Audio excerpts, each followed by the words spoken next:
You've probably talked to an INFJ before and walked away feeling like they understood you. But the truth is, you never really understood them. What they show on the outside is only a small glimpse of what's actually happening inside. Their mind is a maze of layered thoughts, unspoken feelings, and insights they rarely share. And if you've ever felt like they were hard to figure out, that's because they are, not because they're hiding, because their internal world is simply too complex to explain. This video takes you into that world so you can finally understand what's really going on inside the mind of an INFJ.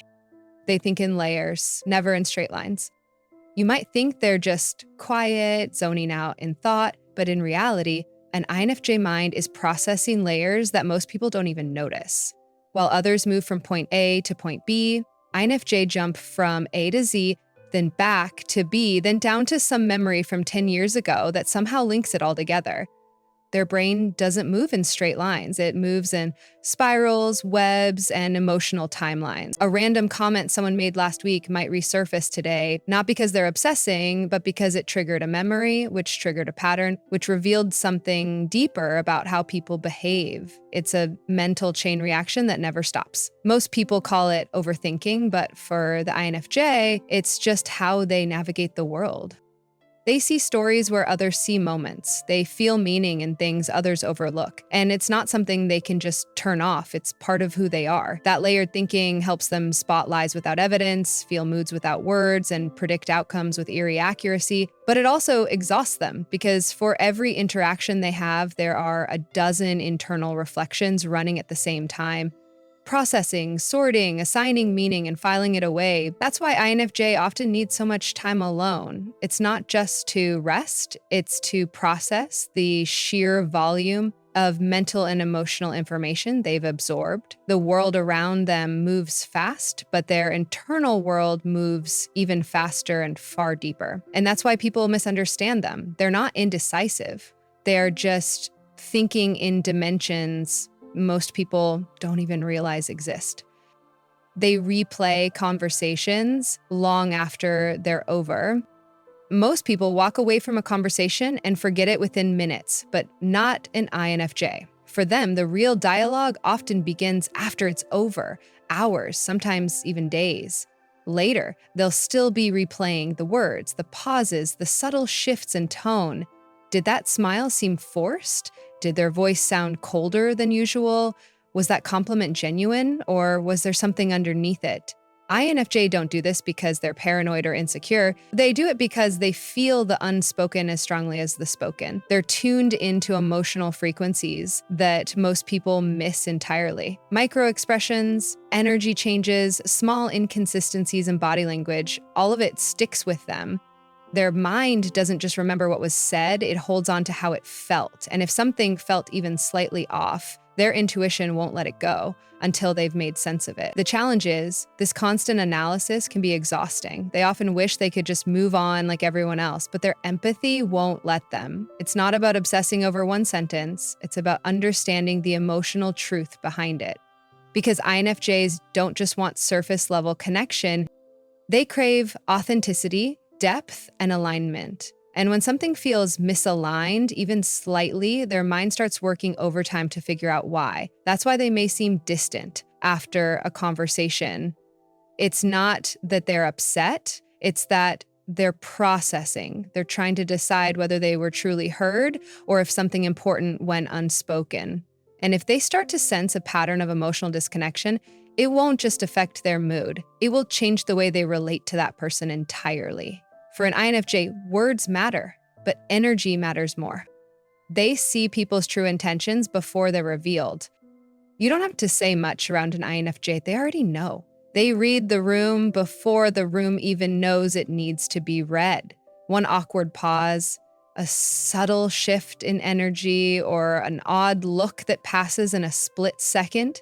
That's all it takes. While others hear words, the INFJ is listening to everything under those words. They're tuned into intention, motive, and unspoken emotions like it's second nature. And here's the twist. Sometimes even the person speaking doesn't fully realize what they're revealing, but the INFJ does.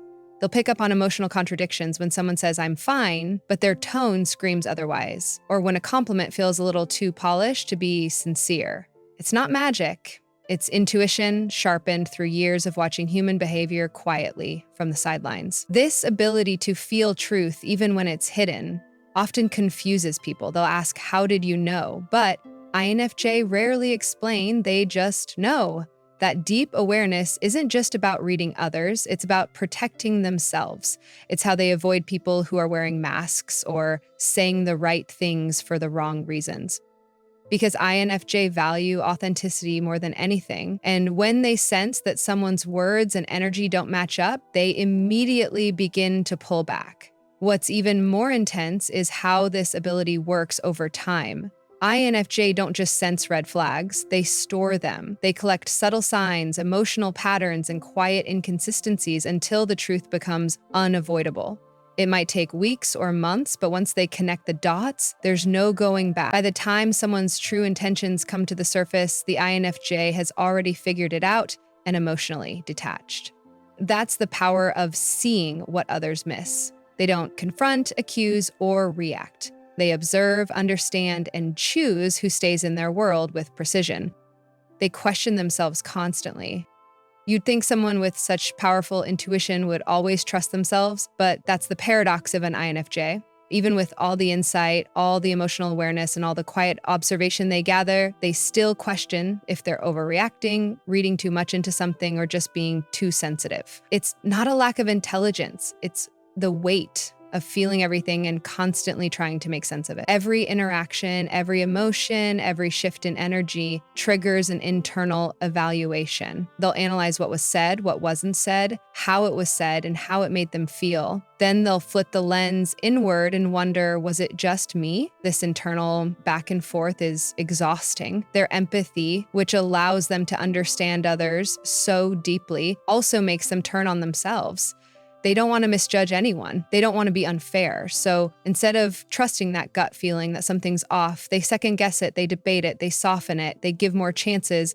The irony is they're usually right, but by the time they realize it, they've already drained themselves emotionally trying to give others the benefit of the doubt. That internal conflict isn't weakness. It's the cost of having a mind that's always seeing multiple angles at once. They want clarity, but their empathy clouds it. They crave peace, but their thoughts never quiet down. And still, they keep trying to understand themselves while carrying the emotional weight of others. It's like walking through fog with a flashlight that works just not for their own path. That's why INFJ often crave validation in subtle ways, not because they need praise, but because they need confirmation that they're not crazy for feeling what they feel. When someone finally tells them, "You're not wrong," it hits deeper than anyone could imagine. It's not just validation, it's emotional relief. They imagine every possible outcome. You're not indecisive, you're calculated. People might mistake your silence or your pause before answering as hesitation, but they have no idea how much you've already thought through in that moment. As an INFJ, your mind doesn't stop at what's happening now, it rushes ahead, running simulations like a mental chessboard. One move, 5 different outcomes. One word, 10 different emotional responses. You don't just make decisions, you prepare for the emotional impact, the psychological consequences, and the ripple effect that choice might cause. It's not anxiety, it's foresight. This is why you often feel tired after the smallest social interaction, because in your mind, you've already considered what you should say, what you probably shouldn't say, how they'll take it, how they'll pretend to take it, and what it'll mean for the dynamic moving forward. You rehearse conversations in your head before they happen and replay them endlessly after they're over. That's not overthinking. That's being wired for depth in a shallow world. Your planning isn't about control, it's about protection. You simulate outcomes so you don't get blindsided. You visualize failure so you can reduce its damage if it comes. But it's draining because your brain doesn't know when to stop running the next scenario. While others live on impulse, you carry the weight of preparation. And even though you're often right in your predictions, you rarely get credit because your intuition looks invisible from the outside. No one sees how hard you work to stay 10 steps ahead. They only see the calm, collected surface. But under that surface, there's a constant stream of mental projections, emotional calculations, and quiet rehearsals that never really end. That's your gift and your burden. And while it can feel overwhelming, it's also the reason you navigate life with such rare clarity. You don't just react, you anticipate. And that's something very few people ever understand. They struggle to explain what's in their head. It's one of the most painful parts of being. You want to be understood, but you don't know how to explain what's going on inside, not because you're hiding anything, but because your thoughts are complex, layered, and constantly shifting. You can feel 100 things at once. You can think in metaphors, symbols, timelines, and meanings that most people never even touch. But when someone asks, "What's wrong?" or "What are you thinking?" you freeze, not because you don't trust them, but because you honestly don't know where to begin. How do you explain a storm with one sentence? How do you shrink hours of internal processing into a few words? You try, but then they misinterpret or oversimplify or brush it off, and that moment makes you retreat deeper because it confirms the fear you carry quietly that no one will ever truly understand you. That your inner world is too much for most people to hold. So you stop trying. You give vague answers. You say, "I'm just tired," or "I'm fine," when in reality, your mind is running in overdrive and your heart is carrying 10 unresolved things at once. You're not trying to be mysterious. You just don't want to feel the disappointment of opening up and still being met with blank stares. It's exhausting trying to translate a mind like yours into language the world will accept. And yet, you keep hoping someone will see past your quiet, sense the depth behind your eyes, and be patient enough to sit with the chaos instead of running from it. Until then, you carry it alone, not because you want to, but because explaining it feels harder than just enduring it. That's the INFJ way: silent clarity, hidden storms, and a lifelong wish that someone, someday, might finally understand what you couldn't explain. They carry emotional weight that isn't theirs. You've walked out of conversations feeling exhausted, but you didn't say much, and they didn't say anything hurtful. So why do you feel so heavy? That's the emotional weight you picked up, and it wasn't yours to carry.